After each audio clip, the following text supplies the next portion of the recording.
नमस्कार प्रेक्षकांनो, मी शीतल. स्वागत आहे तुमचं आपल्या ट्रू स्टोरी चॅनलवर.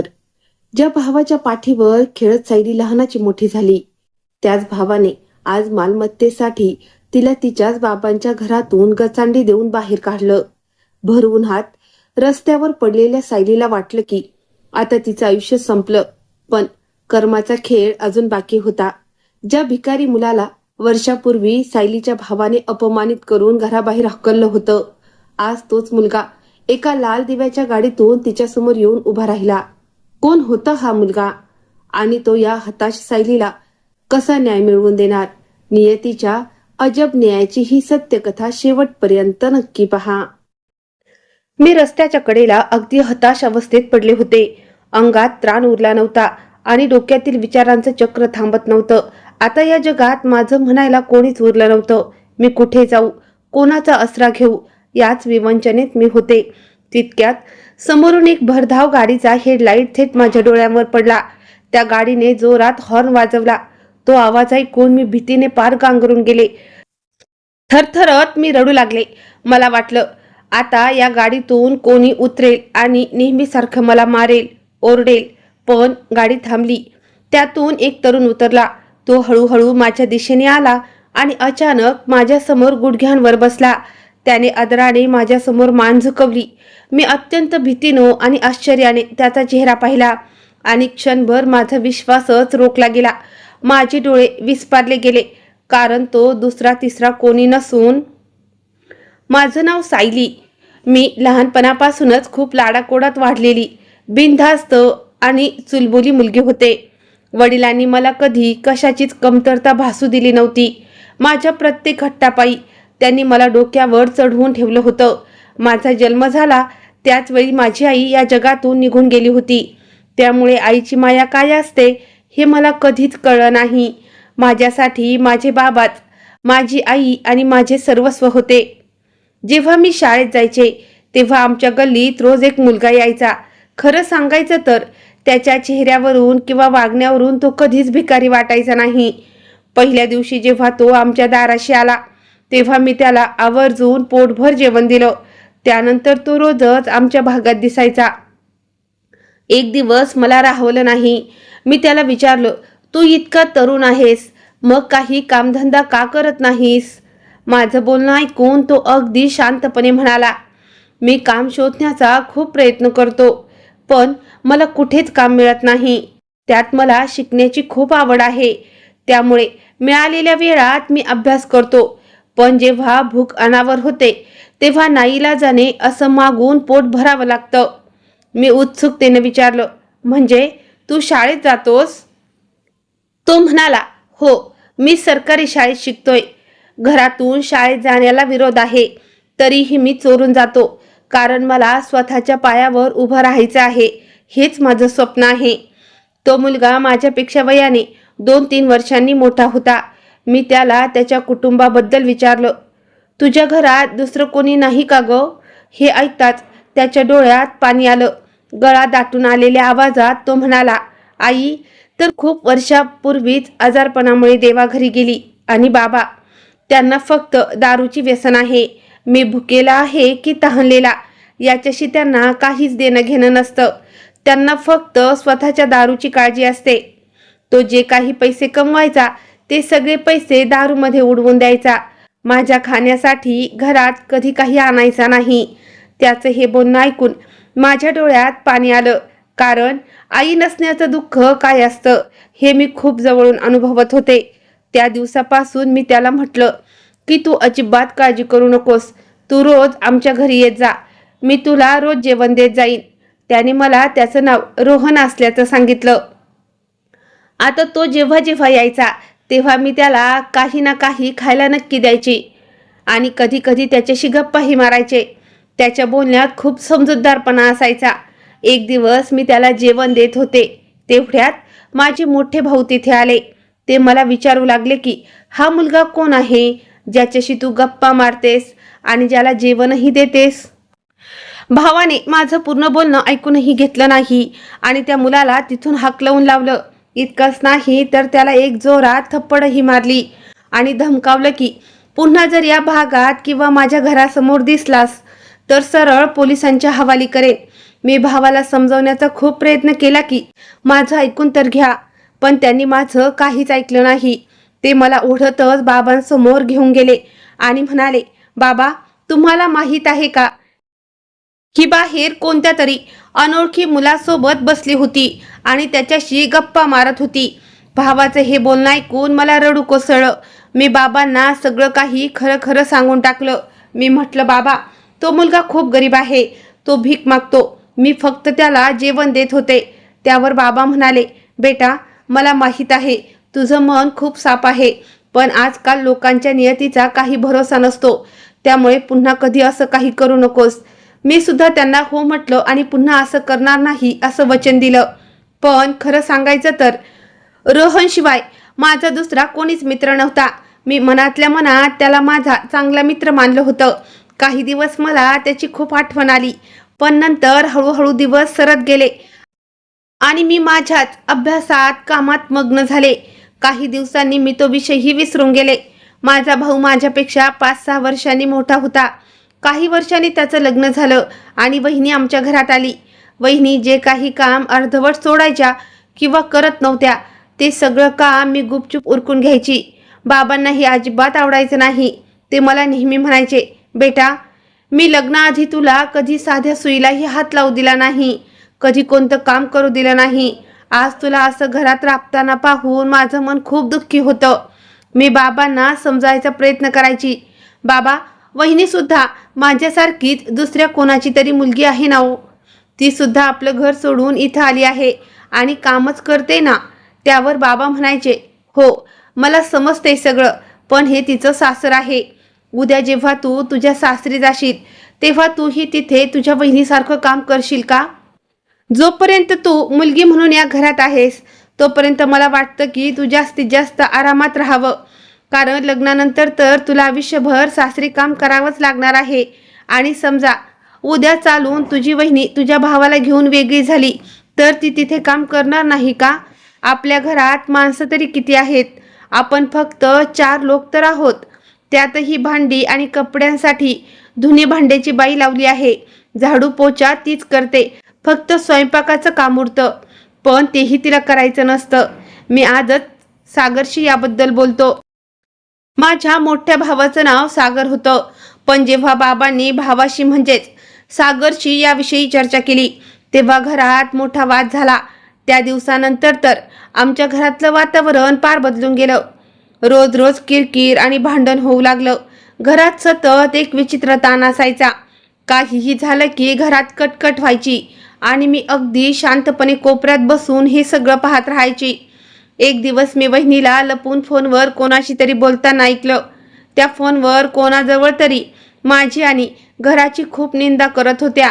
त्या म्हणत होत्या, हे लोक आज माझ्यासोबत जे काही करतायत ना, तुम्ही लिहून ठेवा, एक दिवस त्यांच्यासोबतही असंच घडणार. यांचं पाप यांच्याच आडवं येणार. त्यांचं हे बोलणं ऐकून मी सुन्न झाले.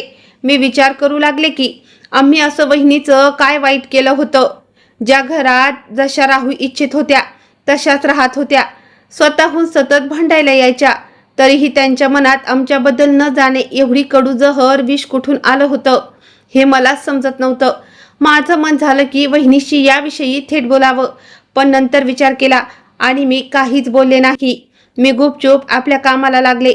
बाबा सुद्धा आजकाल वारंवार आजारी पडू लागले होते. त्यांची तब्येत खूप खालावली होती आणि तो सगळा अशक्तपणा आणि चेहऱ्यावर साप दिसत होता. याच कारणामुळे ते आता माझ्या लग्नाचा विचार करू लागले होते, कारण त्यांना ठाऊक होतं की उद्या चालून त्यांना काही झालं तर या घरात माझं कौतुक करणारं किंवा माझी काळजी घेणारं दुसरं कोणीच उरणार नाही. या चिंतेतून त्यांनी मालमत्तेचा म्हणजे आपल्या इस्टेटीचा विषय काढला. बाबा म्हणाले, समाजात मुलींना सहसा संपत्तीत जास्त हिस्सा दिला जात नाही, पण मी माझ्या मुलाला आणि मुलीला दोघांनाही मालमत्तेत अगदी समान अर्धा अर्धा वाटा देणार. बाबांचे हे बोलणं ऐकताच भावाने घरात मोठा वाद घातला. तो म्हणाला, समाजात आजवर असं कधीच घडलं नाही. तुम्ही बहिणीला अर्धी संपत्ती कशी काय देऊ शकता? त्यावर बाबा ठामपणे म्हणाले, समाजात काय होतं आणि काय नाही याच्याशी मला काहीही देणं घेणं नाही, पण मी माझ्या मुलीचं आयुष्य अडचणीत सोडून जाणार नाही, त्यामुळे जे काही असेल ते दोघांमध्ये समसमान वाटलं जाईल. भावाला चांगलं माहीत होतं की तो बाबांच्या शब्दापुढे जाऊ शकत नाही, त्यामुळे तो त्यावेळेस गप्प बसला. पण त्याची ती शांतता म्हणजे येणाऱ्या मोठ्या वादळापूर्वीची शांतता होती. बघता बघता संपत्तीची विभागणी झाली आणि सगळं काही दोघांच्या नावावर अर्ध अर्ध झालं. माझं ग्रॅज्युएशन म्हणजेच कॉलेजचं शिक्षण पूर्ण झालं होतं, त्यामुळे बाबा आता माझ्यासाठी चांगला मुलगा शोधू लागले होते. लवकरच बाबांना एक चांगला मुलगा मिळाला आणि माझ्या लग्नाची बोलणी सुरू झाली. पण ज्या वेळेस माझ्या लग्नाची चर्चा सुरू होती, नेमकी त्याच वेळी माझ्या होणाऱ्या सासरच्या लोकांसमोर बाबांकडून एक चूक झाली. ती चूक म्हणजे संपत्तीची गोष्ट. बाबांनी त्यांना आधीच सांगून टाकलं की सायली आमच्या अर्ध्या संपत्तीची मालकीण आहे. या सगळ्या प्रकारामुळे आमच्या घरात एक विचित्र आणि दडपणाचं वातावरण तयार झालं होतं. बाबा आता सतत शांत शांत असायचे आणि भाऊ बहिणी सुद्धा खूप विचित्र वागू लागले होते. सुरुवातीला मला वाटलं की कदाचित काही दुसरं कारण असेल, पण नंतर मला समजलं की नेमका याच विषयावरून भाऊ आणि वहिनीमध्ये भांडण सुरू होतं. वहिनी भावाला म्हणत होत्या, सायली लग्न करून सासरी जाईल तेव्हा ती अर्धी संपत्तीही सोबत घेऊन जाईल. तुमच्या बाबांनी हे अजिबात चांगलं केलं नाही. पण बाबांनी या सगळ्याकडे अजिबात लक्ष दिलं नाही. घरात लग्नाची लगबग सुरू झाली. सगळीकडे एक वेगळाच उत्साह आणि गडबड होती. कपड्यांची खरेदी, लग्नात द्यायच्या वस्तूंची लांबलचक यादी आणि पाहुण्यांची ये-जा, सगळं काही जोरात सुरू होतं. बाबांनी मला मालमत्तेत अर्धा हिस्सा तर दिलाच, पण त्यासोबतच लग्नात मला खूप मोठा आहेराने संसार उपयोगी सामानही दिलं. यावरून भावाने पुन्हा आक्षेप घेतला. तो म्हणाला, मुलींना फक्त लग्न करून द्यायचं असतं आणि मालमत्तेवर फक्त मुलांचा हक्क असतो. तुम्ही तिला संपत्तीतही वाटा दिला आणि आता एवढं सगळं सामानही देत आहात. बाबा अत्यंत शांतपणे आणि प्रेमाने म्हणाले, माझं चाललं असतं तर मी माझ्या मुलीसाठी माझ्या आयुष्याचा प्रत्येक श्वासही देऊन टाकला असता. ती मला जीवापाड प्रिय आहे. बाबांचे हे बोलणं ऐकून भाऊ गप्प तर बसला, पण त्यावेळेस मला अजिबात अंदाज नव्हता की बाबांचं हे अथांग प्रेम माझ्या भावाच्या मनात माझ्याबद्दल एवढा मोठा द्वेष निर्माण करेल. त्यानंतर माझं लग्न सुमित सोबत झालं. सुरुवातीला सुमितचं आणि सासरच्या लोकांचं वागणं माझ्याशी खूप चांगलं होतं, पण जसजसे दिवस सरत गेले तसतसा त्यांचा खरा चेहरा समोर येऊ लागला. त्यांचं वागणं बदलू लागलं. मला हळूहळू उमजू लागलं होतं की त्यांनी हे लग्न फक्त माझ्या नावावर असलेल्या मालमत्तेसाठी केलं होतं. एक दिवस माझी सासू सहज बोलता बोलता म्हणाली, सायली, मी ऐकले तुझ्या नावावर खूप पैसा आहे. बाजारात 2 दुकानंही तुझ्याच नावावर आहेत ना. असं कर, त्यातले एक दुकान विकून टाक, जेणेकरून आपल्याला एक चांगलं मोठं घर आणि गाडी विकत घेता येईल. मी त्यावेळेस त्यांना काहीच उत्तर दिलं नाही. मी अगदी गप्प राहिले. पण जेव्हा मी याविषयी बाबांशी फोनवर बोलले तेव्हा बाबांनी मला खूप कडक शब्दात बजावलं. ते म्हणाले, बेटा, असं कधीच काही करू नकोस. कोणालाही काहीही देण्याचा मनात विचार सुद्धा आणू नकोस. आणि सर्वात महत्वाचं म्हणजे कोणत्याही कागदपत्रावर नीट वाचल्याशिवाय कधीही स्वाक्षरी करू नकोस. मी बाबांचं ऐकलं आणि अगदी तसंच केलं. सुरुवातीला मी या गोष्टीला फारसं महत्त्व दिलं नाही, पण नंतर हळूहळू सासरी काही विचित्र गोष्टी घडत असल्याचा मला भास होऊ लागला. खरं सांगायचं तर आधी मी या सगळ्या बारीक सारीक गोष्टींकडे कधी लक्ष दिलं नव्हतं, पण आता अशा काही घटना घडत होत्या ज्यांनी माझं लक्ष पूर्णपणे वेधून घेतलं. माझं जिथं लग्न झालं होतं नेमका त्याच भागात माझी बहिणी लग्नाआधी राहायची, त्यामुळे ते लोक एकमेकांना खूप आधीपासून ओळखत होते. साहजिकच एका घरची बातमी दुसऱ्या घरापर्यंत सहज पोचायची. जेव्हा माझ्या भाऊ बहिणीचं लग्न झालं होतं तेव्हा सुमितच्या घरचे लोक सुद्धा त्या लग्नाला आले होते. त्यावेळेसच सुमितची आई लग्नात आली होती. ती नेमकी कोणत्या नात्याने आली होती हे मला ठाऊक नव्हतं, पण हो, मी त्यांना लग्नात एकदा पाहिलं जरूर होतं. भाऊ बहिणीच्या लग्नाला आता काही वर्ष उलटून गेली होती, त्यामुळे माझा या गोष्टीकडे कधी एवढा सखोल विचार गेलाच नव्हता. पण जेव्हा इतक्या दिवसानंतर परिस्थितीने एक नवं वळण घेतलं तेव्हा जुन्या गोष्टी माझ्या डोक्यात पुन्हा ताज्या झाल्या. एखादं जुनं चित्र अचानक डोळ्यांसमोर यावं आणि ते सत्य आपल्याला हादरवून टाकावं, तसंच काही समाजासोबत घडत होतं. कारण मी माझ्या नवऱ्याला म्हणजेच सुमितला लपून छपून फोनवर कोणत्या तरी मुलीशी बोलताना ऐकलं होतं. सुरुवातीला मी या सगळ्या गोष्टींकडे दुर्लक्ष केलं. मला वाटलं की कदाचित माझा काहीतरी गैरसमज होतोय, मी विनाकारण संशय घेते. पण मला अजिबात ठाऊक नव्हतं की विश्वासाची जी खोटी भिंत मी स्वतःभोवती उभी करत होते त्याच्या मागचं सत्य अत्यंत भयंकर होतं, ज्याचा मी स्वप्नातही कल्पना करू शकत नव्हते. अशा एका सत्याने माझी पूर्ण दुनियाच हादरवून टाकली. त्या रात्री मी गाढ झोपले होते की अचानक मला जाग आली. बाथरूमला जाण्यासाठी मी उठले आणि दाराच्या दिशेने पाऊल टाकलं. तोच मला आतून कोणाचा तरी अगदी हळू आवाजात बोलण्याचा आवाज आला. तो आवाज ऐकून माझी झोप पार उडाली. मी मागे वळून पाहिलं तर सुमित बेडवर नव्हता. मला समजलं की तोच बाथरूमच्या आत आहे आणि कोणाशी तरी गुपचूप बोलतोय. मी दाराजवळ जाऊन कान लावून ऐकलं तर तो म्हणत होता, माझी जान, तू अजिबात काळजी करू नकोस. तू तिकडून सगळी मालमत्ता आणि पैसा स्वतःच्या ताब्यात घे. मी इकडून हिची सगळी प्रॉपर्टी आणि पैसा गोळा करतो. एकदा का सगळं आपल्या हातात आलं की मग आपण दोघं मिळून इथून दूर जाऊ आणि आपली एक मस्त सुखाची सुंदर दुनिया वसवू. हे शब्द कानावर पडताच माझं डोकं पार बधीर झालं. मला काही काळ समजेनाच की सुमित नेमका काय बोलतोय आणि कोणाबद्दल बोलतोय. पण माझ्या छातीतली धडधड खूप वाढली. आतून एक भीतीचा गोळा आला. मी तसाच पाऊल न वळवता पळत आले आणि बेडवर झोपण्याचं नाटक करू लागले. मी विचार करू लागले की हे नक्की काय चाललंय. पण जसा मी शांतपणे विचार केला तसा मागच्या सगळ्या गोष्टी, सगळे संदर्भ एकामाग एक जोडले जाऊ लागले. त्या दोन्ही घराचे संबंध, वहिनीचं वागणं आणि बघता बघता संपूर्ण सत्य माझ्या डोळ्यांसमोर अगदी लख्ख झालं. ते भयंकर सत्य समोर येतात माझ्या पायाखालची जमीन सरकली. माझ्या नवऱ्याचं ज्या मुलीसोबत अफेअर सुरू होतं ती दुसरी तिसरी कोणी नसून माझी स्वतःची वहिनी होती. आता मला भूतकाळातल्या सगळ्या गोष्टी आठवू लागल्या. लग्नानंतर वहिनी जेव्हा जेव्हा मला सासरी भेटायला यायची तेव्हा ती नेहमीपेक्षा जास्त खुश का असायची आणि अनेकदा जेव्हा ती मला माहेरी बोलवायची तेव्हा आवर्जून सुमितला सुद्धा सोबत घेऊन ये असं का म्हणायची. या सगळ्या प्रश्नांची उत्तरं आता मला मिळाली होती. शेवटी मला सुमितच्या त्या फोनवरच्या बोलण्याचा खरा अर्थ समजला होता. सुमित वहिनीला सांगत होता की तू तिकडे सागरला म्हणजेच माझ्या भावाला फसवून त्याच्या वाटेची सगळी प्रॉपर्टी गोळा कर आणि इकडे मी माझ्या पत्नीची म्हणजे सायलीची सगळी संपत्ती हडप करतो. मग आपण दोघं सगळा पैसा घेऊन एकत्र राहू. एका बाजूला माझा सख्खा भाऊ फसला जात होता आणि दुसऱ्या बाजूला मी. आमच्याच घरातल्या व्यक्तीने आमच्या पाठीत इतका मोठा खंजीर खुपसला होता. हा नुसता एक विश्वासघात नव्हता तर एक मोठा कट होता जो दोन हसती खेळती घरं एकाच वेळी उद्ध्वस्त करण्यासाठी रचला गेला होता. एकीकडे माझ्या नवऱ्याचं हे भयंकर काळ सत्य होतं तर दुसरीकडे माझ्या सख्ख्या भावाचा संसार डोळ्यासमोर उघड्यावर येणार होता. मला काही सुचत नव्हतं की मी काय करू, कोणाला वाचू आणि कोणाकडे या प्रश्नांची उत्तरं मागू. अनेक दिवस मी याच विवंचनेत आणि मानसिक त्रासात काढले.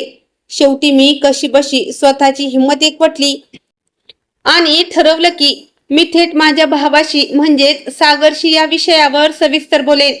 पण मी काही पावल उचलण्यापूर्वीच माझ्यावर दुःखाचा डोंगर कोसळला. माझे बाबा या जगातून निघून गेले. बाबांच्या जाण्याने माझं मन पार खचून गेलं. कारण या संपूर्ण जगात बाबाच एकमेव अशी व्यक्ती होते जे माझा सर्वात मोठा आधार होते, ज्यांच्या प्रेमाने मला नेहमी सुरक्षित ठेवलं होतं. तातडीनं माहेरी पोचले. तिथे सगळे लोक जमा झाले होते. घरातून रडण्याचे आवाज येत होते. नातेवाईकांची ये-जा सुरू होती आणि संपूर्ण गल्लीत एक सुन्न करणारी शांतता पसरली होती. बाबांची तब्येत तशी आधीपासूनच बरी नसायची. ते खूप अशक्त झाले होते आणि सतत आजारी असायचे. पण ते आपल्याला असं अचानक सोडून निघून जातील यावर माझा विश्वास बसत नव्हता. शेवटच्या क्षणी त्यांच्या चेहऱ्यावर एक वेगळंच समाधान होतं. त्यांच्याकडे पाहून असं वाटत होतं की ते या जगातील सगळ्या त्रासातून मुक्त होऊन एका शांततेच्या प्रवासाला निघाले आहेत. पण त्यांच्या जाण्याने माझ्या आयुष्यात जे प्रचंड मोठं रिकामपण आलं होतं ते मी कोणाला सांगणार होते. मी खूप वेळ बाबांच्या पार्थिवापाशी बसून राहिले. त्यांना डोळे भरून पाहत राहिले. मनातल्या मनात स्वतःला खोटी आशा देत राहिले की माझे बाबा कदाचित एकदा तरी आपले डोळे उघडतील. पण तसं काहीच झालं नाही. वेळ पुढे सरकत होता. लोक येत जात होते, पण माझ्यासाठी मात्र काळ तिथेच थांबला होता. त्या कठीण प्रसंगात मला एका गोष्टीची तीव्र जाणीव झाली की आयुष्यात काही जखमा अशा असतात ज्या कोणाला दाखवता येत नाही आणि त्या कधीच भरून निघत नाही, पण त्या जखमा माणसाला आतल्या आत पोखरून संपून टाकत असतात. मी कधी रडायची तर कधी एकदम शांत व्हायचे, कधी स्वतःशीच पुटपुटायचे तर कधी तासनतास एकाच जागेवर शून्यात नजर लावून बसून राहायचे. जेव्हा मी या दुःखातून थोडी सावरले तेव्हा माझ्या डोक्यात पुन्हा सुमित आणि बहिणीच्या त्या अनैतिक संबंधाचे विचार येऊ लागले. त्या सगळ्या गोष्टी एखाद्या काट्यासारख्या माझ्या काळजात खुपसत होत्या. मी स्वतःची समजूत काढण्याचा प्रयत्न करत होते की बाबांच्या जाण्यानंतर कदाचित आता हे सगळं थांबेल, ते दोघं सुधारतील. पण तो फक्त माझा एक भ्रम होता, माझी चुकीची समजूत होती. मी परिस्थिती बदलण्याची वाट पाहत राहिले, पण ती वाट पाहणं कधी संपलंच नाही. उलट आता सुमित माझ्यापासून आणखीनच दुरावू लागला होता. त्याला माझ्याशी काहीच देणं घेणं उरलं नव्हतं. तरीही हे सगळं नीट होईल यात आशेवर मी आणखी 1 वर्ष कसं तरी काढून दिलं. पण आमच्या नात्यात फक्त आणि फक्त पैशाचा हवरेपणा उरला होता. प्रेम कधीच नव्हतं. शेवटी सुमितच्या रोजच्या वागण्याला कंटाळून मी एक मोठा निर्णय घेतला. मी ठरवलं की आता मी थेट भावाशी म्हणजेच सागरशी बोलेन, कारण या जगात आता त्याच्याशिवाय माझं हक्काचं असं कोणीच नव्हतं ज्याला मी सगळं काही सांगू शकत होते. मला खात्री होती की तो माझं बोलणं ऐकेल, समजून घेईल आणि यातून काहीतरी मार्ग नक्की काढेल. जेव्हा मी भावाच्या घरी पोचले तेव्हा माझ्या छातीची धडधड खूप वाढली होती. डोक्यात हजारो विचार चक्रावून येत होते. मी घरात पाऊल ठेवलं तेव्हा पाहिलं की भाऊ आधीच कोणत्या तरी गोष्टीवरून खूप चिंतेत आणि त्रासात होता. मी हळूच पुढे गेले आणि म्हणाले, दादा, मला तुझ्याशी खूप महत्वाचं बोलायचं आहे. त्याने माझ्याकडे पाहिलं. त्याच्या डोळ्यात न जाणू कोणत्या गोष्टीचा राग दिसत होता. तो लगेच चिडून म्हणाला, हे बघ सायली, बाबा तर आता या जगात राहिले नाहीत. जे नेहमी तुझे सगळे हट्ट पुरवायचे, आता माझ्याकडून कसलीही अपेक्षा ठेवू नकोस. त्याच्या या अनपेक्षित शब्दांनी मला आतून पूर्णपणे हादरवून टाकलं. तरीही मी स्वतःला सावरलं आणि म्हणाले, दादा, तू चुकीचं समजत आहे. मी तुझ्याकडे काही मागायला आलेली नाही. मी एका वेगळ्या विषयावर बोलायला आले आहे. एकदा माझं बोलणं ऐकून तर घे. मला वहिनीबद्दल बोलायचं आहे. वहिनीचं नाव ऐकताच त्याने माझं बोलणं मध्येच तोडलं आणि ओरडून म्हणाला, तुला तिच्याबद्दल काय बोलायचं आहे? तू नेहमी तिच्या मागे का हात धुवून लागलेली असतेस? या जगात तिच्याशिवाय माझं दुसरं कोणीच नाहीये. त्याचे हे शब्द माझ्या काळजाला थेट एखाद्या जखमेसारखे लागले. मला जाणवलं की भाऊ बहिणीच्या प्रेमात इतका आंधळा झाला होता की त्याला या खोट्या दुनियाबाहेरचं काही दिसतच नव्हतं. त्याला सत्य ऐकायचंच नव्हतं. तरीही मी त्याला समजवण्याचा शेवटचा प्रयत्न केला, पण तो काहीही ऐकून घेण्याच्या मनस्थितीत नव्हता. मी विचार करू लागले की दादाचा बहिणीवर किती गाढ विश्वास आहे आणि ती पाठीमागे नक्की काय करते. माझ्यासोबत जे वाईट घडत होतं ते तर होतच, पण माझ्या लग्नाला फक्त 2-2.5 वर्ष झाली होती. दादा आणि बहिणीच्या लग्नाला तर त्याहून जास्त काळ झाला होता. तरीही बहिणीला आपल्या हसत्या खेळत्या संसाराची, आपल्या नवऱ्याची जराही काळजी नव्हती. ती असं कसं करू शकत होती? जेव्हा भावाने माझं काहीच ऐकलं नाही तेव्हा मी अत्यंत निराश होऊन तिथून परत आले. माझ्या मनात दुःखही होतं आणि प्रचंड रागही. तो मला आतल्या आत जाळत होता. शेवटी सुमितचं ते रोजचं खोटं वागणं, त्या कटकटी सहन करून माझा संयम पूर्णपणे सुटला. एक दिवस रागाच्या भरात मी त्याच्या समोर गेले आणि थेट त्याच्या तोंडावर बोलले, मला तुझ्याबद्दल सगळं काही समजलं आहे. तू पाठीमागे काय पराक्रम करतोस हे मला चांगलं ठाऊक आहे. आधी तर त्याचा विश्वास बसेना की मला सगळं कसं समजलं, पण जेव्हा मी अगदी स्पष्ट शब्दात त्याला सगळं सांगितलं तेव्हा मात्र त्याच्या चेहऱ्याचा रंग पार उडाला. पण दुसऱ्या क्षणी त्याच्या डोळ्यात एक वेगळीच क्रूरता आणि हिंसपणा आला. त्याने रागाच्या भरात थेट माझ्यावर हात उचलला. त्याने मला जोरात मारलं. तो क्षण माझ्या आयुष्यातील सर्वात भयंकर आणि वेदनादायी क्षण होता. मी अगदी सुन्न होऊन तिथेच उभी राहिले. मला असं वाटलं जसं माझ्या शरीरातील प्राणच निघून गेले आहेत. तो रागाने ओरडला आणि म्हणाला, माझं जे मन होईल मी तेच करणार. तू माझं काहीही वाकडं करू शकत नाहीस. आणि हो, जर तू माझ्या वाटेत येण्याचा प्रयत्न केलास तर तुला माझ्या रस्त्यातून हटवण्यासाठी मी कोणत्याही थराला जाऊ शकतो. त्याच्या शब्दात थेट धमकी होती. सुमित पुढे म्हणाला, मी तुझ्याशी लग्न फक्त म्हणूनच केलं होतं जेणेकरून नंतर तुला माझ्या मार्गातून बाजूला करून तुझ्या सगळ्या मालमत्तेवर ताबा मिळवता येईल आणि त्यानंतर मी माझ्या आवडीच्या मुलीशी लग्न करेन, जी दुसरी कोणी नसून तुझी स्वतःची बहिणी आहे. त्याचं हे बोलणं ऐकलं आणि माझं उरलं सुरलेलं धैर्यही खचलं. आजवर मी स्वतःला जी खोटी समजूत घालत होते तेच या नात्याचं खरं आणि भयंकर सत्य होतं. आता यावर शिक्कामोर्तब झालं होतं. मी अत्यंत हताश होऊन त्याला म्हणाले, तुला देवाच्या तरी थोडं भीती वाटू दे. त्यावर तो मोठ्याने हसला आणि म्हणाला, माझं कोणीच काही बिघडू शकत नाही. मी विचार करू लागले की एखादा माणूस पैशाच्या मोहात इतका आंधळा कसा होऊ शकतो की तो स्वतःच घर उद्ध्वस्त करायला निघतो. त्या दिवशी तो प्रचंड रागाने घराबाहेर पडला आणि जाता जाता मला धमकावून गेला. मी काही वेळातच परत येत आहे. मी आणलेल्या त्या सगळ्या कागदपत्रावर तुला गुपचूप स्वाक्षऱ्या कराव्या लागतील, ज्याच्यावर लिहिलं आहे की तू तुझी सगळी संपत्ती माझ्या नावावर करत आहेस आणि जर तू तसं केलं नाहीस तर मग मी काय आहे आणि मी तुझ्यासोबत काय काय करू शकतो हे मी तुला दाखवून देईन. त्याचा तो हिंस्र अवतार पाहून मी आयुष्यात पहिल्यांदाच खूप घाबरले होते. तो घरातून बाहेर पडताच मी आतून दाराची कडी लावून घेतली. माझे हातपाय थरथरत होते. मी देवाच्या मूर्तीसमोर बसून ढसढसा रडत प्रार्थना करू लागले. मी देवाकडे मदतीची भीक मागत होते, कारण पुढे काय होणार याची मला कल्पना नव्हती. पण मला हे चांगलं ठाऊक होतं की आता माझ्याकडे जगण्यासाठी दुसरं कोणतंही हक्काचं ठिकाण उरलं नव्हतं. माझ्या सख्या भावालाही माझ्याशी काही देणं घेणं नव्हतं. मग मी अशा परिस्थितीत कोणाकडे मदत मागणार? त्यावेळी मी या जगात पूर्णपणे एकटे पडले होते. ही माझ्या आयुष्यातील सर्वात मोठी आणि कठीण परीक्षा होती. आता यापेक्षा जास्त मानसिक आणि शारीरिक त्रास सहन करण्याची माझ्या अंगात ताकद नव्हती. मी देवाला सगळं काही ठीक करण्यासाठी आळवत होते, पण त्याच वेळी असं काहीतरी घडलं ज्याची मी स्वप्नातही कल्पना करू शकत नव्हते. संध्याकाळच्या सुमारास अचानक एक बातमी आली की सुमितचा भीषण अपघात झाला आहे आणि रुग्णालयात नेण्यापूर्वीच रस्त्यातच त्याचा मृत्यू झाला आहे. या एका बातमीने माझं संपूर्ण आयुष्य एका क्षणात बदलून ठेवलं. घरात मृत्यूची शून्य करणारी शांतता पसरली होती. अशी शांतता ज्यात दुःख आणि वेदनेचा आक्रोश तर असतो, पण तो ऐकून घेणारा आता कोणीच नसतं. माझ्या सासूच्या मनात आधीपासूनच माझ्याबद्दल काही फारसं प्रेम नव्हतं, पण सुमितच्या जाण्यानंतर मात्र त्यांच्या मनातलं प्रेम संपून तिथे माझ्याबद्दल प्रचंड तिरस्कार निर्माण झाला होता. सुमितच्या अशा अचानक जाण्याला त्या मला जबाबदार धरू लागल्या होत्या.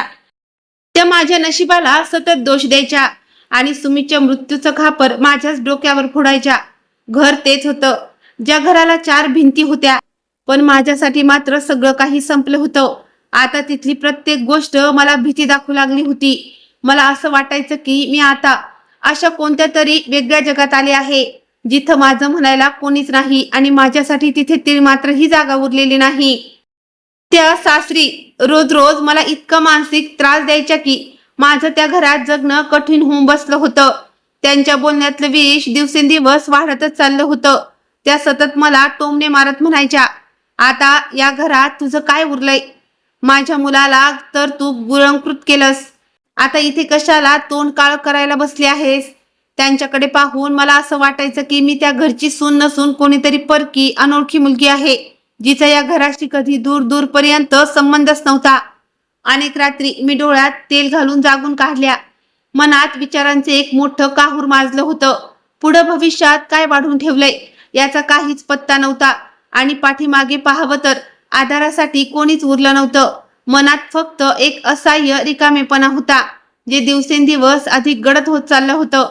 खरं सांगायचं तर ज्या माणसाने माझ्याशी कधीच प्रामाणिकपणा दाखवला नाही, ज्याने माझ्या पाठीत खंजीर खुपसला, अशा माणसाची विधवा म्हणून मला माझं अख्खं आयुष्य वाया घालवायचं नव्हतं. सुमित जर माझ्याशी एकनिष्ठ राहिला असता, त्याने माझ्याशी प्रामाणिकपणाने संसार केला असता, तर मी अजन्म त्याची विधवा म्हणून अगदी आनंदानं आयुष्य काढलं असतं. पण आता माझ्या मनात त्याच्यासाठी कोणतीच जागा आणि आदर उरला नव्हता. पण तरीही मला समजत नव्हतं की मी नक्की काय पाऊल उचलू. आणि शेवटी एक दिवस माझ्या सासूने माझ्यावर होणाऱ्या अन्यायाची, त्रासाची सगळी सीमा पार केली. त्यांच्या त्या रोजच्या छळाला कंटाळून मी शेवटी सासर सोडलं आणि अत्यंत हताश होऊन पुन्हा माझ्या भावाच्या घरी परत आले. मला कुठेतरी एक छोटीशी आशा होती की कदाचित दादाला माझी दया येईल. तो जुन्या सगळ्या गोष्टी विसरून मला आपल्या बहिणीसारखं जवळ करेल. सुरुवातीला तसंच काहीसं घडलं. जेव्हा मी भावाच्या घरी पोचले तेव्हा त्याने माझ्या डोक्यावर हात ठेवला आणि मला घरात राहण्याची परवानगी दिली. त्याच्या या वागण्यामुळे मला थोडा धीर मिळाला. मनात कुठेतरी एक शांतता वाटली की काहीही झालं तरी माझ्या डोक्यावर हक्काचं छप्पर तरी मिळालं. पण न जाणे का दादा माझ्याशी फारसा खुलून बोलत नव्हता. तो माझ्याशी खूप अंतर ठेवून वागायचा. मला आश्रय देण्यामागे त्याचा नक्की काय हेतू होता हे मात्र काही दिवसातच माझ्या समोर उघड झालं. त्याने वहिनीला स्पष्ट शब्दात सांगून टाकलं होतं की तू सायली सोबत तुला पाहिजे तसं वागू शकतेस. तिला हवं तसं वागव. मी मध्ये बोलणार नाही. परिस्थितीनं आपलं खरं रूप दाखवायला सुरुवात केली तेव्हा मला भावाच्या त्या बोलण्याचा अर्थ उमजला. सुरुवातीला वहिनी माझ्याशी जी थोडीफार मऊपणाने सुसंस्कृतपणे बोलायची ते तिचं वागणं आता पूर्णपणे संपलं होतं. वहिनीनं सर्वात आधी आमच्या घरच्या कामाच्या बाईला कामावरून काढून टाकलं आणि मला थेट तोंडावर सांगून दिलं की आता घरात झाडू पोचा, धुणी भांडी यापासून ते स्वयंपाकापर्यंत सगळं काम मलाच करावं लागेल. ज्या घरात मी लहानाची मोठी झाले, जिथे लग्नाआधी मी अगदी भावाच्या लग्नानंतरही नेहमी कामासाठी नोकर चाकर असायचे, पण आज मी एक अभागी विधवा म्हणून जेव्हा माझ्या हक्काच्या घरात पाऊल ठेवलं तेव्हा वहिनीने घरच्या नोकरांना काढून मला त्या घराची नोकर बनवून टाकलं होतं. मी माझ्याच डोळ्यांनी स्वतःला स्वतःच्या घरात एक मोलकरणीसारखं राबताना पाहत होते. ज्या घरात मी एखाद्या राजकन्येसारखी लाडाकोडात वाढले होते, आज त्याच घरात मला कवडीचीही इज्जत उरली नव्हती. माझी लायकी फक्त एक काम करणारी मुलगी म्हणून उरली होती. वहिनी माझ्याकडून फक्त सकाळपासून रात्रीपर्यंत सगळी कामं करून घेत नव्हती, तर ती सतत माझ्यावर डाफरत असायची, ओरडत असायची. ती लहान सहान गोष्टीवरून मला टोमणे मारायची, माझ्यावर हात उचलायची, कधी मला जोरात धक्का द्यायची तर माझे केस पकडून मला फरफटत फेकून द्यायची. जणू काही मी कोणी जिवंत माणूस नसून एक निर्जीव वस्तू आहे आणि ती मला तिच्या मर्जीनुसार कशीही वागू शकते. अनेकदा रात्रीच्या वेळी मी एकटीच बसून विचार करायची, हे तेच घर आहे ना जिथे मी माझं हस्तखेळतं बालपण घालवलं, जिथे मी अगदी बिनधास्तपणे बागडले फिरले. आज त्याच घरात मला कवडीचीही इज्जत उरली नव्हती. सगळं काही पार बदलून गेलं होतं, पण आता हे सगळं निमूटपणे सहन करण्यापलीकडे माझ्या हातात काहीच नव्हतं. सकाळपासून रात्रीपर्यंत मी घरातल्या कामात स्वतःला गाडून घ्यायची, तरीही पावलोपावली माझी बेइज्जती केली जायची. पण शेवटी एक दिवस मी मनाशी पक्का निर्णय घेतला. मला वाटलं की आता मला दादाला हे सगळं सांगावंच लागेल. मी दादाजवळ गेले आणि म्हणाले, दादा, मला तुझ्याशी एक खूप महत्वाची गोष्ट बोलायची आहे. त्यावर तो अत्यंत रुक्षपणे माझ्याकडे पाहत म्हणाला, काय आहे ते लवकर बोल, माझ्याकडे वेळ नाही. मी अत्यंत भीतीने हळू आवाजात म्हणाले, दादा, माझ्या नवऱ्याचं आणि तुझ्या पत्नीचं एकमेकांशी लफडं सुरू होतं आणि आता तीच वहिनी माझ्यावर आतोनात छळ करते. माझं हे बोलणं ऐकून दादाने माझ्याकडे अशा नजरेनं पाहिलं जणू काही मी असा आरोप करू शकते यावर त्याचा विश्वासच बसत नव्हता.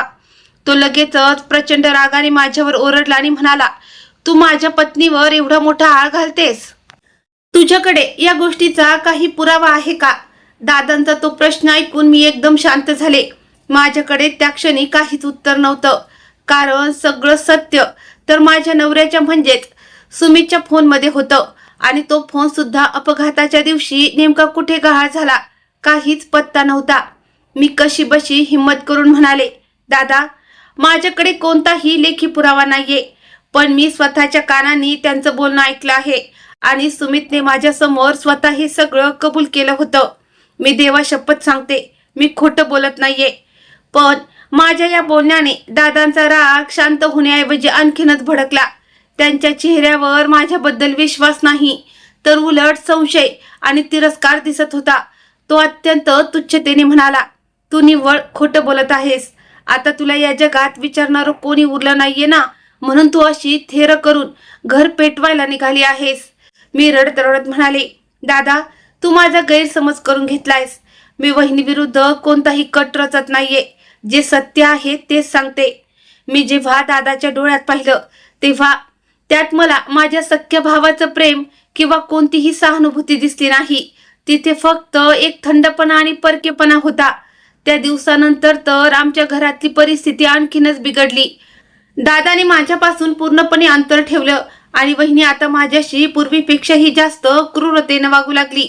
कारण आता तिला पूर्ण खात्री पटली होती की दादा तिच्या कोणत्याही वागण्यावर कधीच प्रश्न उचलणार नाही. एक दिवस मी नेहमीप्रमाणे शिंकपाशी उभी राहून भांडी घासत होते. वहिनी न जाणे कुठून कुठून घरातील जुनी पुराणी भांडी काढून आणून माझ्या समोर टाकत होती. त्या थंडगार पाण्यात सतत काम करून माझे हात पार आखडून गेले होते. बोटं सुन्न पडली होती. पण मी हताश होते. मला ते निमूटपणे सहन करावं लागत होतं. जेव्हा घरातली सगळी भांडी काढून झाली तेव्हा वहिनी हातात फळांची प्लेट घेऊन माझ्या जवळ आली आणि अचानक खूप जोरात हसू लागली. तिच्या चेहऱ्यावर भीती किंवा कसलाही ताण नव्हता. तिचा तो अवतार पाहून मला वाटलं, हिचं काय डोकं बिघडलं आहे की काय. तितक्यात ती हसत हसत म्हणाली, बरं सायली, मला एक सांग, तुला हे नक्की कधी कळलं की माझं आणि सुमितचं लफडं सुरू आहे? तिच्या त्या प्रश्नाने माझी भांडी घासणारे हात तिथेच थांबले. मी तर पार थक्कच झाले. एखादी स्त्री इतक्या निर्लज्जपणे आणि सहजतेने ही गोष्ट मान्य करू शकते यावर माझा विश्वासच बसत नव्हता. मी तिच्याकडे पाहत अत्यंत आश्चर्याने विचारलं, वहिनी, काय बोलतेस तू हे? ती पुन्हा एकदा खोचकपणे हसली. जणू काही माझी ती अवस्था पाहून तिला खूप मजा येत होती. ती म्हणाली, अच्छा, तर तुला हे सगळं आधीपासूनच माहित होतं तर? मग मला सांग, जेव्हा तुला हे पहिल्यांदा समजलं तेव्हा तुला कसं वाटत होतं ग? ती अगदी आरामात ऐटीत बसून एक एक फळ तोंडात टाकत होती. जणू काही ही खूप साधी आणि रोजचीच गोष्ट आहे. ती पुढे म्हणाली, तुला माहितीये सुमित माझ्यावर किती जीवापाड प्रेम करायचा.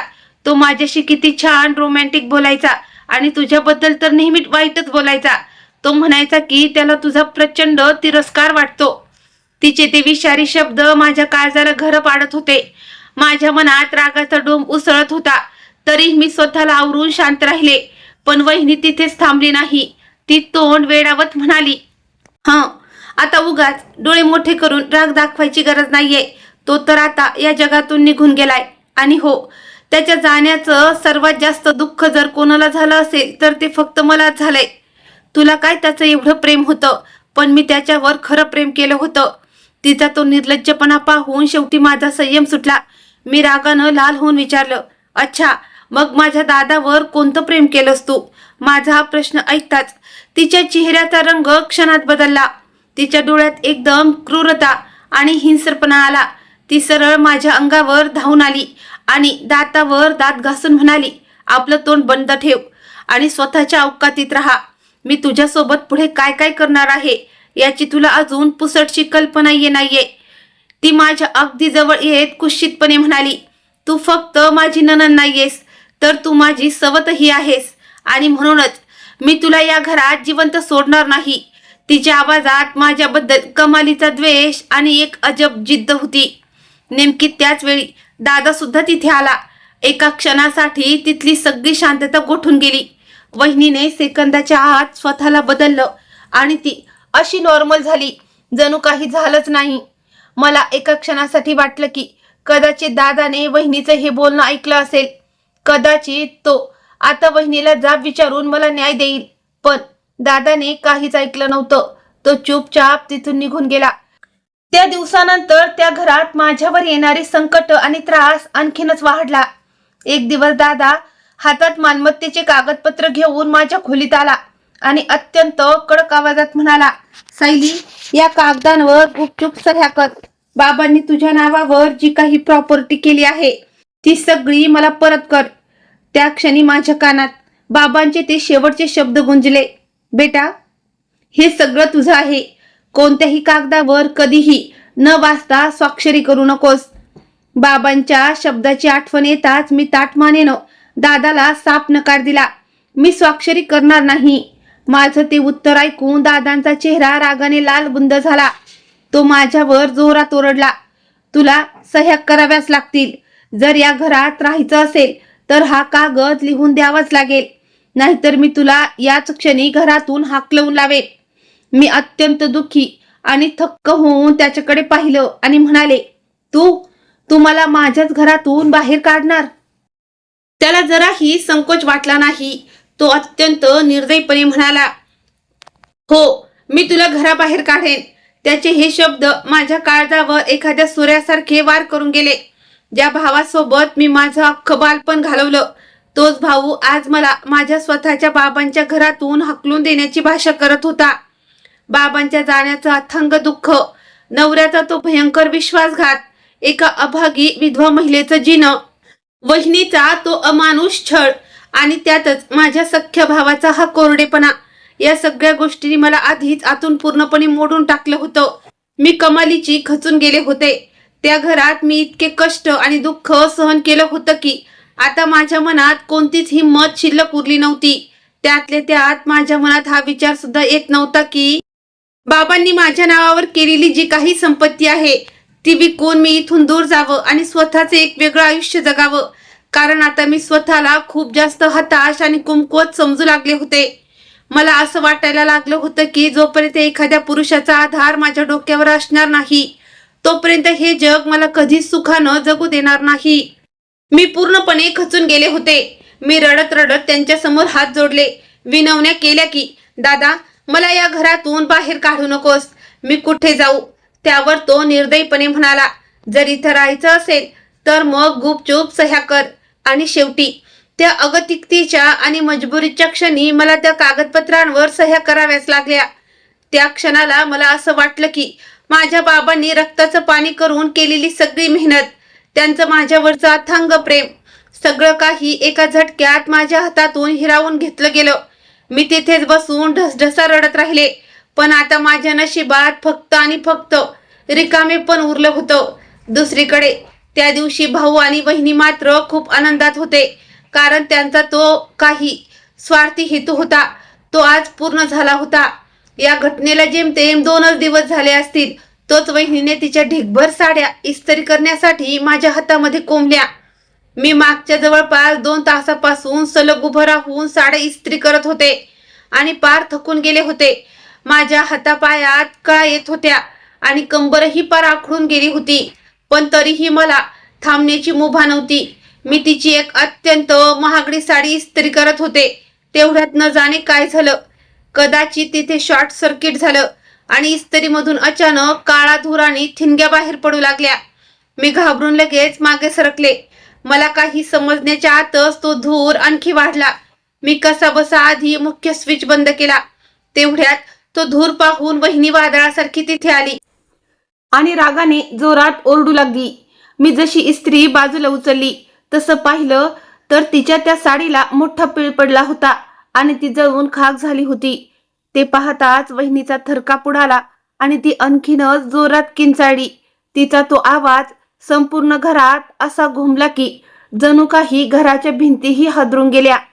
ती डोळे मोठे करून ओरडू लागली, तू माझी 10,000ची साडी जाळलीस, एवढी महागडी साडी खराब केलीस. तिने रागाच्या भरात मागचा पुढचा कोणताही विचार केला नाही. दाराच्या मागे ठेवलेला एक लाकडी दांडका तिने हातात घेतला आणि मोठ्याने ओरडत ती तो दांडका माझ्या अंगावर चालवू लागली. मला बेदम मारू लागली. मी वेदनेनं रडत होते, ओरडत होते, दया मागत होते, पण तिच्या अंगात जणू काही भूत संचारलं होतं. ती थांबायचं नावच घेत नव्हती. निघून जा या घरातून आणि आजच्या नंतर मला तुझं काळं तोंड दाखवू नकोस. चालती हो इथून. वहिनी मला एवढे अमानुषपणे मारू शकते यावर माझा विश्वासच बसत नव्हता. ती मला सतत धक्के मारत मारत घराच्या मुख्य दारापर्यंत घेऊन आली आणि तिने मला थेट घराबाहेर ढकलून दिलं. मी पाय घसरून बाहेर रस्त्यावर पडले आणि दुसऱ्या क्षणी तिने माझ्या तोंडावर दार बंद करून घेतलं. जे घर कधी माझं हक्काचं होतं, जिथे मी राजकन्येसारखी वावरले होते, आज त्याच घरातून मला एखाद्या कचऱ्यासारखं बाहेर फेकून देण्यात आलं होतं. जणू काही या जगात माझं स्वतःचं असं कोणतं अस्तित्वच उरलं नव्हतं. आता मी कुठे जाऊ, काय करू, मला काहीच सुचत नव्हतं. मी तशीच भर रस्त्यावर पडलेली होते. दुपारचं कडक ऊन अंगाला पोळत होतं. रस्त्यावरून माणसं येत जात होती. गाड्यांची ये जा सुरू होती, पण मी मात्र तिथेच पडून ढसढसा आसू घालत होते.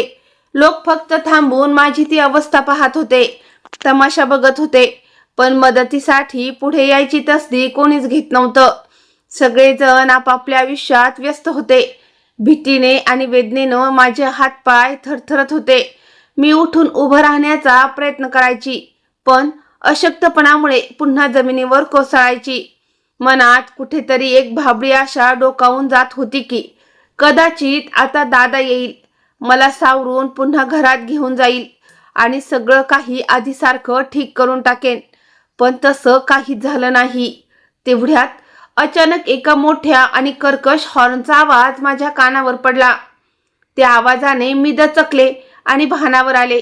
मी डोळे उघडून पाहिलं तर माझ्या अगदी समोर एक मोठी आलिशान गाडी उभी होती. दुपारच्या त्या प्रखर सूर्यप्रकाशामुळे ती गाडी लखलखत चमकत होती. तितक्यात त्या गाडीचा दरवाजा उघडला आणि त्यातून 2 धिप्पाड अंगरक्षक म्हणजेच बॉडीगार्ड्स बाहेर आले. ते सरळ माझ्या दिशेनं पावलं टाकत येऊ लागले. त्यांना माझ्याकडे येताना पाहून माझ्या मनात आलं की हे लोकही आता मला रस्त्यावरून उचलून कुठेतरी फेकून देण्यासाठीच येत आहेत. नेहमीप्रमाणे हे सुद्धा माझी बेइज्जतीच करणार. मी लगेच स्वतःच्या अवस्थेकडे पाहिलं.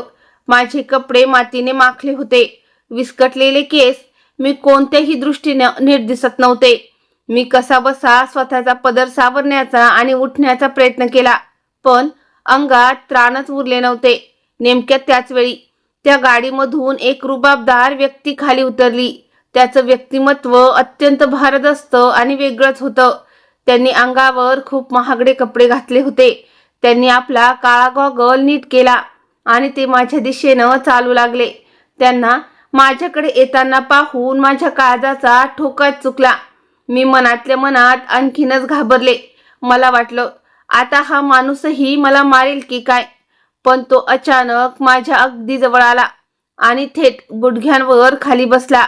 त्याची ती कृती पाहून मी पार थक्क झाले.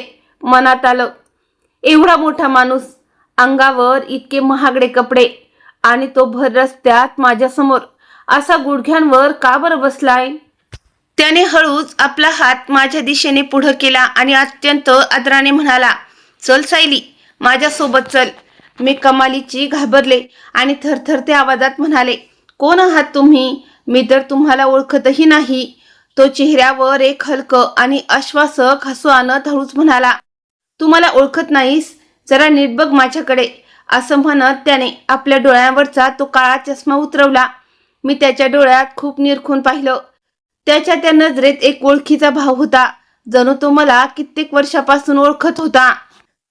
पण तरीही माझ्या डोक्यात काही प्रकाश पडला नाही. मी गोंधळून म्हणाले, नाही, मी खरोखर तुम्हाला ओळखत नाही. कोण आहात तुम्ही? त्यावर तो शांतपणे म्हणाला, जेव्हा तू मला ओळखशील ना सायली, तेव्हा तुला समजेल की माझं आणि तुझं काय नातं आहे. त्याच्या या गुड बोलण्याने मी आणखीनच विवंचनेत पडले.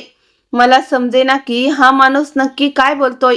मी पुन्हा विचारलं, कोण आहात तुम्ही आणि हे काय बोलताय? तेव्हा तो थोडासा पुढे झुकला आणि अत्यंत हळुवार आवाजात म्हणाला, ओळखलं की नाही अजून? मी देव, तुझा देव. देव हे नाव कानावर पडताच माझ्या डोक्यात वीज चमकावी तशी भूतकाळातील एक जुनी जगखड तस्वीर डोळ्यांसमोर तरळली. तोच हा मुलगा, ज्याचे कपडे फाटके तुटके असायचे, ज्याचा चेहरा अत्यंत साधा, गरिबीने माखलेला असायचा, जो आमच्या गल्लीत कधीतरी अन्न मागण्यासाठी यायचा. मी नेहमी त्याच्याशी गप्पा मारायचे, त्याला पोटभर जेव घालायचे. मी पुन्हा एकदा डोळे मोठे करून त्याच्या चेहऱ्याकडे पाहिलं आणि माझ्या डोळ्यात प्रश्नचिन्ह पाहून त्याने होकारार्थी मान हलवली आणि म्हणाला, हो सायली, मीच तो देव आहे. अचानक काय झालं न जाणे. माझ्या अंगात उरलं सुरलं त्राणही संपलं. डोळ्यांसमोर एकदम काळाकुट्ट अंधार दाटून आला आणि मी तिथेच रस्त्यावर बेशुद्ध पडले. जेव्हा मला हळूहळू जाग आली, डोळे उघडले, तेव्हा मी एका अत्यंत आलिशान आणि सुंदर खोलीत पलंगावर झोपलेली होते आणि देव माझ्या अगदी जवळच एका खुर्चीवर बसला होता. त्याने मला डोळे उघडताना पाहिलं तेव्हा त्याच्या चेहऱ्यावर एक सुटकेचा सुस्कारा आला. तो अत्यंत प्रेमाने म्हणाला, सायली, आता तुला काहीही होणार नाही. तू आता पूर्णपणे सुरक्षित आहेस. मी उठून बसण्याचा प्रयत्न करत चाचरत विचारू लागले, हे सगळं काय आहे? मी इथे कशी आले? देव काही क्षणासाठी शांत झाला. त्याने एक दीर्घ श्वास घेतला आणि भूतकाळाचे पदर उलगडत म्हणाला, सायली, ज्या दिवशी तुझ्या भावाने म्हणजेच सागरने मला अपमानित करून घरातून बाहेर काढलं होतं, नेमकं त्याच दिवशी मी मनाशी एक पक्का निश्चय केला होता की मी माझं हे गरिबीचं आयुष्य कसंही करून बदलून दाखवेन. पण त्या कठीण काळात तू मला जी काही मदत केलीस, जे प्रेम दिलंस, ते मी कधीच विसरलो नाही. देवानेही शेवटी माझ्या कष्टाचं फळ मला दिलं. मला समाजात एका खूप चांगल्या माणसाचा पाठिंबा मिळाला. त्यांनी मला सांभाळलं. मी दिवस रात्र एक करून अभ्यासात प्रचंड मेहनत घेतली आणि आज इतक्या वर्षानंतर मी या जिल्ह्याचा DM म्हणून कार्यरत आहे. मी एखाद्या स्वप्नात असल्यासारखी अवाक होऊन त्याच्याकडे पाहत राहिले. गल्लीत अन्न मागून खाणारा तो छोटा देव आज एका एवढ्या मोठ्या हुद्द्यावर लाल दिव्याच्या गाडीत असेल यावर माझा विश्वासच बसत नव्हता. देव पुढे म्हणाला, आयुष्यात एवढं मोठं यश मिळवल्यानंतर मी सर्वात आधी तुला शोधत आलो होतो. पण जेव्हा मला समजलं की तुझं लग्न झालंय आणि तू तुझ्या संसारात सुखी आहेस, तेव्हा मी स्वतःहून पाठीमागे सरकलो. मी तुझ्या आयुष्यात पुन्हा कधीच आलो नाही, कारण माझ्यामुळे तुझ्या सुखी संसारात कोणतीही अडचण निर्माण व्हावी असं मला वाटत नव्हतं. पण जेव्हा मला नुकतीच ही बातमी समजली की तू विधवा झाली आहेस आणि तुझ्यावर खूप मोठा अन्याय होतोय, तेव्हा मात्र मी स्वतःला रोखू शकलो नाही. त्यानंतर मी देवला माझ्या आयुष्यात घडलेली प्रत्येक गोष्ट सविस्तर सांगितली. बाबांचं अचानक सोडून जाणं, सुमितचा तो भयंकर विश्वासघात, दादाने माझ्या असहाय्यतेचा फायदा घेऊन सगळी प्रॉपर्टी स्वतःच्या नावावर करून घेणं आणि घरात वहिनीने केलेला तो अमानुष छळ. देव शांतपणे माझं सगळं बोलणं ऐकत होता. त्याच्या डोळ्यात माझ्याबद्दल अथांग सहानुभूती आणि काळजी दिसत होती. तो हळूच माझा हात हातात घेत म्हणाला, सायली, तू आजवर खूप काही सहन केलं आहेस, पण आता मी तुझ्या पाठीशी उभा आहे.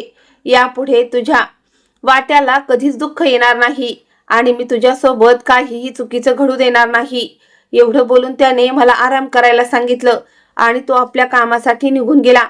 संध्याकाळी जेव्हा देव घरी परत आला तेव्हा त्याच्या हातात माझ्यासाठी खूप सुंदर कपडे होते. त्याने ते कपडे माझ्या हातात दिले आणि अत्यंत आदराने माझ्याकडे पाहत विचारलं, सायली, तू माझ्याशी लग्न करशील का? त्याचा तो प्रश्न ऐकून मी एका क्षणासाठी अगदी शांत झाले. मला काय बोलावं सुचत नव्हतं. तेव्हा देव पुढे म्हणाला, हे बघ सायली, मी तुला खूप आधीपासून म्हणजेच आपल्या बालपणापासूनच मनातल्या मनात पसंत करत आलो आहे.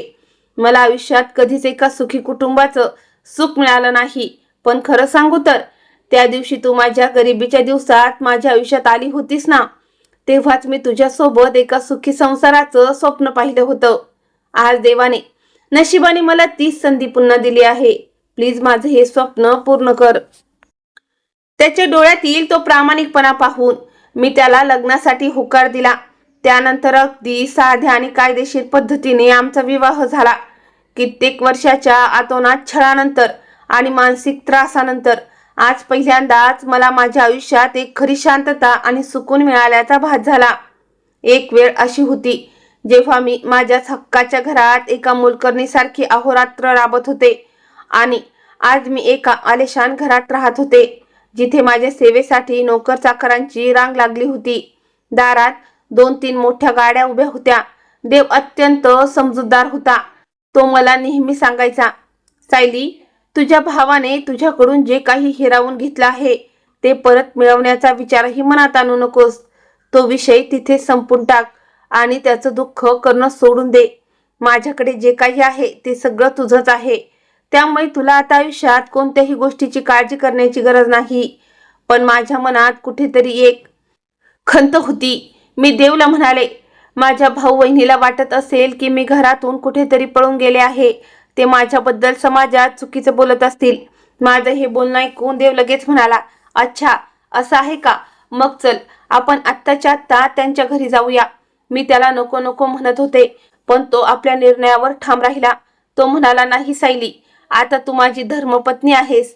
या जगात आता कोणीही तुझ्याबद्दल किंवा तुझ्या चारित्र्याबद्दल वाईट विचार करेल हे मी कधीच खपवून घेणार नाही. त्यानंतर आम्ही दोघं लाल दिव्याच्या गाडीत बसलो आणि माझ्या भावाच्या घराच्या दिशेने रवाना झालो. गाडी भाऊच्या घरासमोर थांबताच देवच्या अंगरक्षकांनी दादाला घराबाहेर बोलावून घेतलं. जेव्हा दादा घराबाहेर आला तेव्हा दारात एवढी मोठी गाडी आणि सरकारी सुरक्षा रक्षक पाहून तो पार चक्रावून गेला. देवने अत्यंत कडक आणि रुबाबदार आवाजात दादाला आमच्या लग्नाची गोष्ट सांगितली आणि वहिनीने मला अशा प्रकारे मारझोड करून घराबाहेर काढलं होतं हेही स्पष्ट केलं. दादाला काही समजेनासं झालं होतं. तो त्या गाडीकडे आणि देवच्या वर्दीकडे पाहत अत्यंत आश्चर्याने म्हणाला, तुम्ही माझ्या बहिणीशी लग्न केलं? पण तुम्ही नक्की आहात कोण? तेव्हा देव अत्यंत गर्वाने आणि ठामपणे म्हणाला, मी या जिल्ह्याचा डीएम आहे. पण कदाचित तुम्हाला ओळखलं नाहीस. मी तोच भिकारी देव आहे ज्याला एका दिवशी तू गचांडी धरून अपमानित करून तुझ्या घरातून हाकलवून लावलं होतं. देवचे हे शब्द कानावर पडताच माझ्या भावाच्या चेहऱ्याचा रंग पार उडाला. तो अत्यंत सुन्न झाला. त्याला या सत्यावर विश्वासच ठेवता येत नव्हता. त्याच्या डोळ्यात एक भयंकर भीती आणि पश्चाताप साफ दिसत होता. त्याच्या तोंडातून एक शब्दही फुटत नव्हता. त्यानंतर आम्ही दोघं गाडीत बसून परत आलो.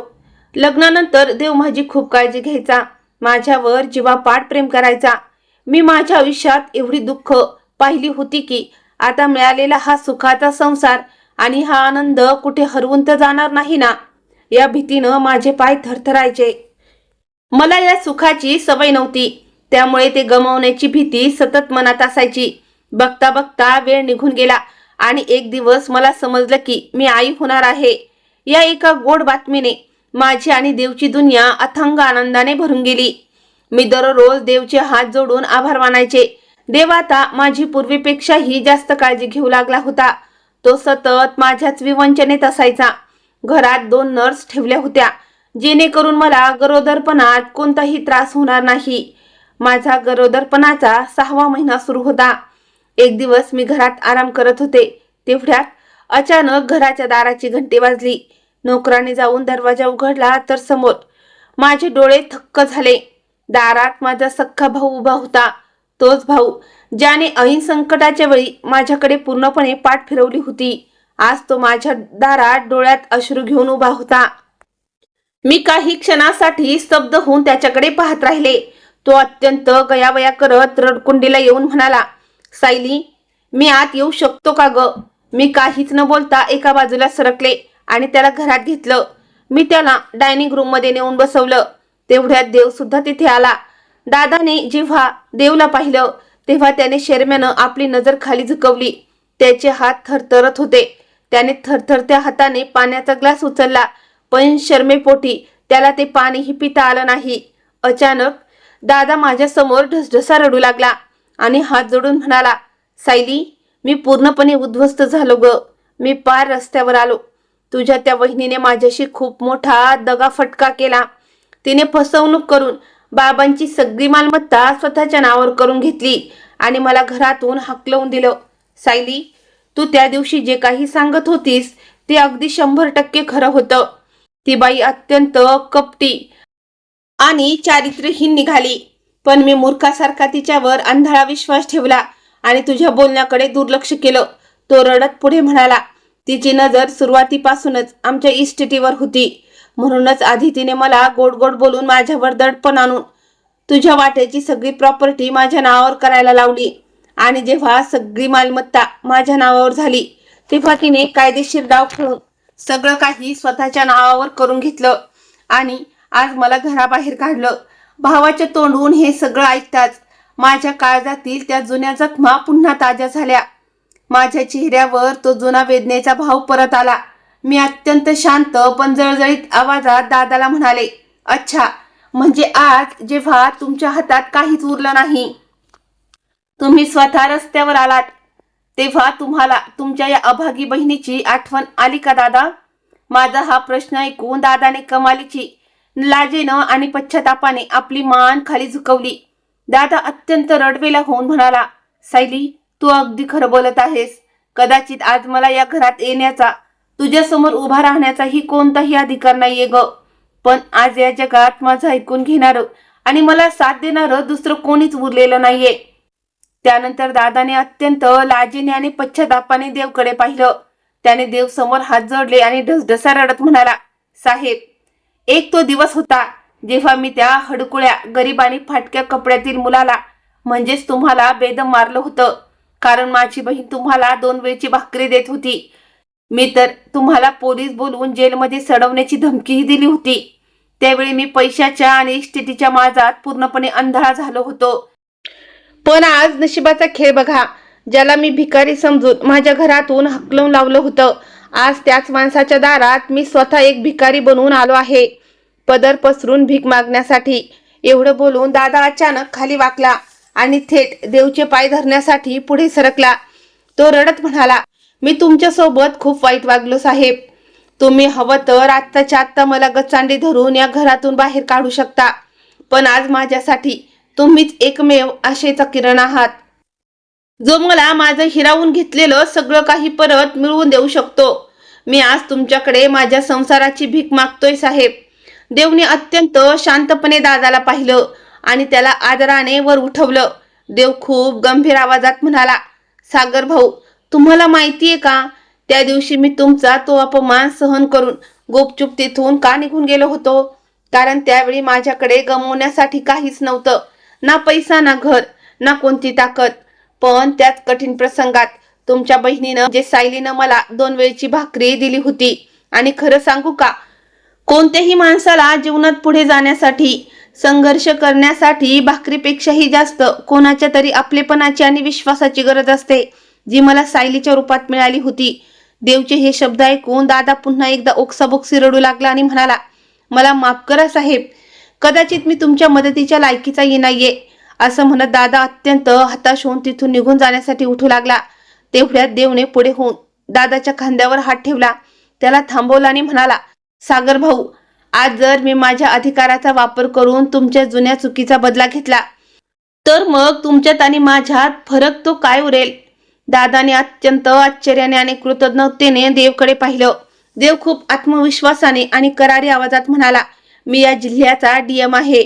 मी कायद्याला स्वतःच्या मर्जीनुसार वागू शकत नाही, पण जर तुमच्यासोबत खरोखर फसवणूक झाली असेल तर कायद्याचा योग्य वापर करून त्या गुन्हेगाराला कशी अद्दल घडवायची हे मला खूप चांगल्या प्रकारे ठाऊक आहे. त्यानंतर देवने लगेचच आपल्या खिशातून फोन काढला आणि एका मोठ्या पोलीस अधिकाऱ्याला फोन लावला. त्याने फोनवर खूप वेळ कायदेशीर बाबींवर सविस्तर चर्चा केली. फोन ठेवल्यानंतर देव दादाकडे वळला आणि म्हणाला, सागर भाऊ, काळजी करू नका.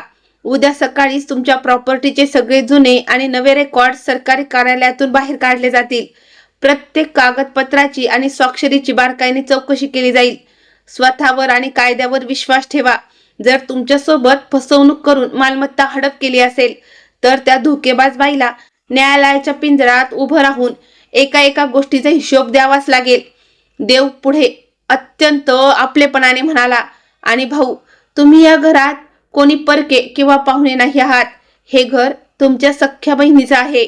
तुम्ही एकेकाळी मला तुमच्या घराच्या दारातून हाकलून लावलं होतं, पण माझं मन एवढं लहान नाहीये की मी तुमच्या अडचणीच्या काळात तुम्हाला अशीच ठोकर मारून सोडून देईन. तुम्ही आज इथे मुक्काम करा.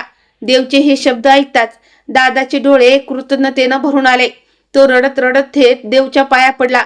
देवने त्याला तात्काळ प्रेमानं वर उठवलं आणि आपल्या छातीशी घट्ट गवटाळलं. भाऊ आणि नवऱ्याचं हे अलौकिक मिलन पाहून माझ्याही डोळ्यातून आनंदाश्रू वाहू लागले. मी मनातल्या मनात देवाचे लाख लाख आभार मानू लागले आणि विचार करू लागले की, देवा, माझ्या देवचं काळीज किती अथांग आणि मोठं आहे. मी भूतकाळात केलेली एक छोटीशी प्रेमाची आणि मदतीची जी काही चांगली गोष्ट होती, ते एका चांगुलपणानं देवाने मला आज 100 पटीनं जास्त सुख आणि आदर परत मिळवून दिला होता.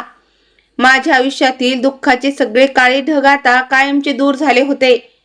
काही आठवड्यातच संपूर्ण प्रकरणाचा तपास अगदी वेगाने सुरू झाला. सरकारी कार्यालयातून जुने दस्तऐवज बाहेर काढण्यात आले. बँकेचे सर्व व्यवहार तपासले गेले आणि रजिस्ट्री कार्यालयातून मालमत्तेच्या फाईल्स मागून एका एका कागदाची अतिशय बारीक चौकशी सुरू झाली. हळूहळू सगळं सत्य समोर येऊ लागलं. तपासादरम्यान असे अनेक दस्तऐवज सापडले ज्यावर साक्षरा तर दादाच्याच होत्या, पण ते कागदपत्र बँकेचे आणि टॅक्सशी संबंधित असल्याचं सांगून दादाला पूर्णपणे अंधारात ठेवून त्या स्वाक्षऱ्या लाटल्या गेल्या होत्या. काही साक्षीदारांचे जबाबही नोंदवले गेले आणि बँक खात्यामधून झालेल्या पैशाच्या संशयास्पद देवाणघेवाणीचे पक्के पुरावेही समोर आले. आता मात्र वहिनीची घबराट दिवसेंदिवस वाढू लागली होती. आपण ज्या कपट कारस्थानाचा खेळ अत्यंत हुशारीने खेळत होतो, तो खेळ आता कायद्याच्या कचाट्यात पूर्णपणे अडकला आहे याची तिला पहिल्यांदाच जाणीव झाली. एका कडक चौकशी दरम्यान हे देखील उघड झालं की हे सगळं वहिनीने तिच्या एका नवीन प्रियकरासोबत मिळून रचलेलं कारस्थान होतं. देवने जेव्हा त्या गोळा केलेल्या सर्व भक्कम पुराव्याच्या आणि रेकॉर्ड्सच्या आधारे त्याच्यावर फौजदारी गुन्हा दाखल केला आणि हे प्रकरण लवकरच न्यायालयासमोर जाईल असं स्पष्ट केलं, तेव्हा वहिनीच्या चेहऱ्याचा रंग पार उडाला. तिच्या त्या नवीन प्रियकराची ही भीतीपोटी वाईट अवस्था झाली होती. कायद्याचा बडगा आणि जेलची हवा खावी लागणार हे दिसताच तो प्रियकर स्वतःचा बचाव करण्यासाठी वहिनीवर उलटला. त्याने रडत रडत सगळा वहिनीवरच ढकलून दिला आणि म्हणाला, या संपूर्ण कटात मला हिनेच जाणून बुजून सामील करून घेतलं होतं. हिनेच मला पैशाचं अवाढव्य आमिष दाखवलं, मला भडकवलं आणि गैरमार्गाला लावलं. आपल्याच माणसाने ऐनवेळी असा धोका दिल्याचे पाहून वहिनी तिथेच रडू लागली, कारण तिने रचलेला पापाचा घडा आता पूर्णपणे भरला होता आणि तिचा खेळ संपला होता. मलाही लाखो रुपयांचा फायदा होईल याच आमिषाला बळी पडून मी ही मोठी चूक करून बसलो. त्या प्रियकराचे तोंडचे हे शब्द ऐकताच वहिनी पूर्णपणे खचली आणि तिने पोलिसांसमोर आपले सगळे गुन्हे कबूल केले. दादालाही आता चांगलाच पश्चाताप झाला होता. ज्या स्त्रीसाठी त्याने आपल्या सख्ख्या बहिणीचा छळ केला, तिची बेइज्जती केली, त्या स्त्रीने त्याच्या आयुष्याची पार धुळधाण करून टाकली होती, हे सत्य आता त्याच्या समोर आलं होतं. हे संपूर्ण प्रकरण अखेर न्यायालयामध्ये पोहोचलं. अनेक महिने कोर्टात यावर सुनावणी सुरू राहिली. दोन्ही बाजूचे युक्तिवाद आणि सरकारी तपास यंत्रणेचा पक्का चौकशी अहवाल पाहिल्यानंतर अखेर न्यायाधीशांनी आपला अंतिम निकाल सुनावला. न्यायालयाने स्पष्टपणे मान्य केलं की मालमत्तेचे हे हस्तांतरण निव्वळ फसवणूक, दगाफटका आणि खोट्या कागदपत्रांच्या आधारे करण्यात आलं होतं. त्यामुळे ती बेकायदेशीर रजिस्ट्री आणि हस्तांतरण रद्दबातल ठरवण्यात येत आहे. तो ऐतिहासिक निकाल ऐकताच संपूर्ण कोर्टरूममध्ये एक सुन्न करणारी शांतता पसरली.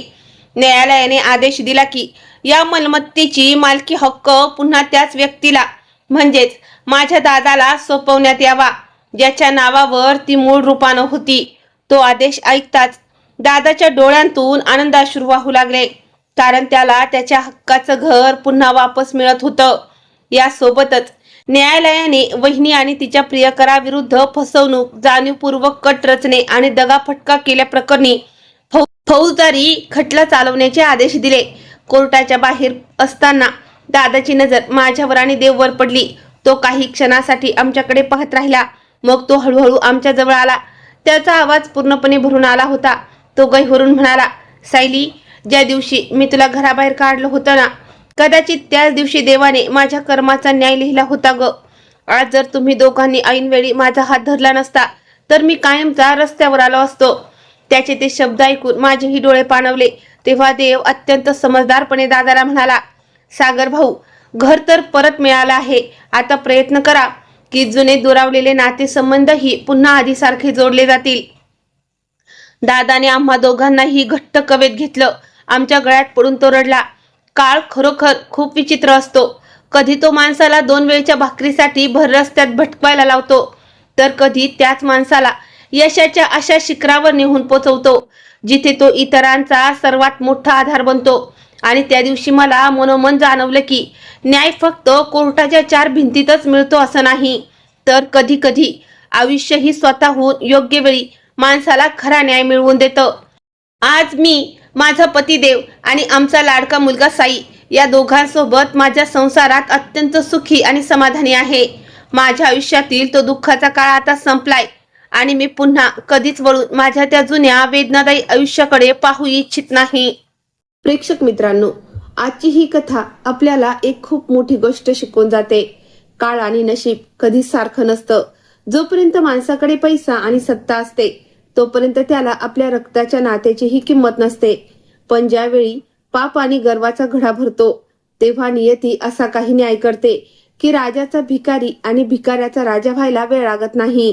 सायलीने भूतकाळात दाखवलेला छोटासा चांगुलपणा आणि देवचा प्रामाणिकपणा यामुळे आज सत्याचा विजय झाला. म्हणूनच म्हणतात नेहमी चांगलं वागा, कारण आपण जे पेरतो तेच आपल्याला 100 पटीने परत मिळतं. मग ते चांगलं कर्म असो वा वाईट. तर मित्रांनो, सायली आणि देवची ही नियतीच्या न्यायाची सत्य कथा तुम्हाला कशी वाटली हे मला कमेंट करून नक्की सांगा. आणि हो, माझ्या प्रिय प्रेक्षक मित्रांनो, तुम्ही ही सुंदर कथा महाराष्ट्राच्या किंवा जगाच्या कुठल्या भागातून पाहत आहात हे कमेंट बॉक्स मध्ये लिहून नक्की कळवा, जेणेकरून मला कळेल की आपली ही ट्रू स्टोरी कुठे कुठे पोहोचली आहे. कथा आवडली असल्यास व्हिडिओला नक्की लाईक करा, आपल्या मित्रपरिवारासोबत शेअर करा आणि आपल्या ट्रू स्टोरी चॅनलला सबस्क्राईब करायला अजिबात विसरू नका. पुन्हा भेटूया अशाच एका मनाला भिडणाऱ्या सत्य कथेसह. तोपर्यंत धन्यवाद.